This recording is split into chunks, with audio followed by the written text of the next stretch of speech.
Muslim School Council omulimu gwayo gwa kukolera abasiraamu ebyetaago byabwe.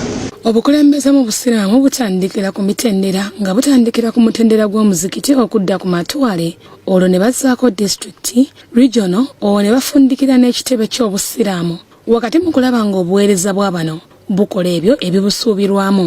Ekitebe ky'obusiraamu ekikulu ekya Uganda Muslim Supreme Council nga kikulembeddwamu Mufti wa Uganda Sheikh Shaban Ramathan Mubajje kikwasizza abakulu b'amatwale abawerera ddala 6 pikipiki okubayambako mu buweereza.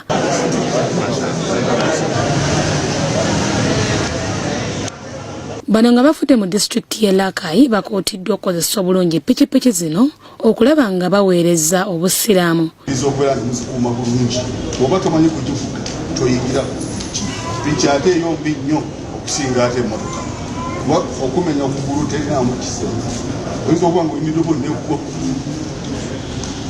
yo teri predictable tosobola kumanya ekuba ddi oyingiza giya. Enteekateeka eno ewumiddwamu omutwe w'ekitongole kya zakaati ku kitebe ky'obusiraamu nga Dr. Zaidi Lubega atwala ekitongole kino bw'akkaatiriza. Kigendererwa kya pikipiki zino kwe kujja abantu baffe mu bwanvu kubanga enkola ya zaka eyagalira ddala okujja abantu mu bwanvu omuntu abeere nga afunye kyagenda okutandikirako n'okubanga akola emirimu gye nga talina mpenyera n'emu. Ekitongole kya zakaati ku kitebe ky'obuyisiraamu kati kiwezezza pikipiki 10 ze kyakagaba eri abakungu b'amatwale ng'ennya zaaweebwa ab'ejjinja.